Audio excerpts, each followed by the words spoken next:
Sir పవన్కి CM offer, కాపుల్లో చీలిక, సునీల్ కుమార్ దుమారం IAS. ఇది ఒక సమస్య. ఐపీఎస్ ఐపీఎస్ అసలు ఆంధ్రప్రదేశ్లో అంటే కొంతవరకు తెలంగాణలో కూడా ఈరోజే తెలంగాణ హైకోర్టు నిన్ననే తీర్పు కూడా ఒక ఇది కూడా ఇచ్చింది. ఐపీఎస్ల పోస్టులు ఐఏఎస్ల పోస్టులు ఐపీఎస్లను ఎందుకు నియమిస్తున్నారు, దీని మీద మాకు సమగ్రమైన నివేదిక ఇవ్వండి అని కూడా ఇచ్చారు. ఐఏఎస్ ఐపీఎస్ల విషయం ఒకటైతే రాజకీయ పార్టీలు పాలక పార్టీల మధ్యలో ఐఏఎస్లు ఐపీఎస్లు నిర్వహిస్తున్న పాత్ర ఒక తీవ్రమైన చర్చనీయాంశం అయిపోయింది. ఇందులో అటో ఇటో రాజకీయాలు చేసేవాళ్ళు కొంతవరకు నెట్టుకు వస్తున్నారు, కానీ చాలామంది చాలా ఇబ్బంది పడిపోతున్నారు. ఇంకా ఎవరు వాళ్ళు ఉన్నప్పుడు వాళ్ళకు, వీళ్ళు ఉన్నప్పుడు వీళ్లకు చెప్పలేక, నిజంగా అలా చెప్పాల్సిన అవసరం లేదు. వాళ్ళు నిబంధనల ప్రకారం దేశానికి రాజ్యాంగబద్ధంగా ఏది మంచిది, ప్రజలకు ఏది మంచిది అని చెప్పాలి తప్ప ఆ పార్టీ ఉందా, ఈ పార్టీ ఓడిపోయిందా, మీరు అలాగే ఉంటారు కదా. కాబట్టి ఐఏఎస్ ఐపీఎస్ రాజకీయాలు చాలా తీవ్రస్థాయికి చేరాయి. ఇందులో సునీల్ కుమార్ ఈయన గతంలో ఐపీఎస్గా ఉన్నారు, కొంచెం రచయిత, సాహిత్యం అది ఇది చేస్తుంటారు.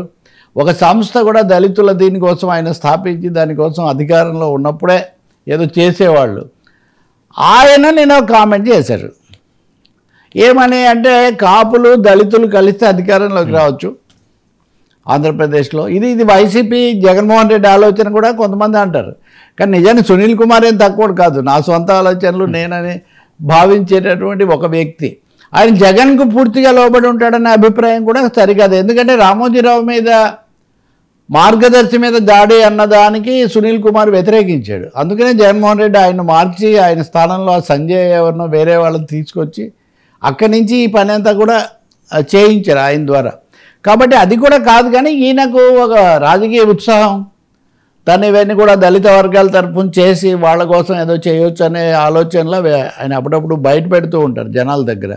సో ఆయన నిన్న మాట్లాడుతూ ఈ మాట అన్నారు, సీఎం కాపులకు ఇద్దాం, ఉప ముఖ్యమంత్రి డిప్యూటీ సీఎం దళితులకు తీసుకుందని. అక్కడికి ఏదో ఆయన దగ్గర ఉన్నట్టు, ఆయన దగ్గర లేదు, మీ దగ్గర లేదు. కానీ మీరు దాంట్లో ఉన్న రాజకీయం ఏంటి? ఇప్పుడు Chandrababu Naidu garu CM, Pawan Kalyan deputy CM, దీన్ని రివర్స్ చేద్దాం. అప్పుడు పవన్ సీఎం అని వచ్చినప్పుడు అదే కదా. అయితే ఇక్కడ పవన్ కళ్యాణ్ ఎన్డీఏ కూటమిలో ఉన్నారు, చంద్రబాబుతో ఉన్నారు, మనం ఆ తర్వాత కూడా చర్చ చేస్తాము.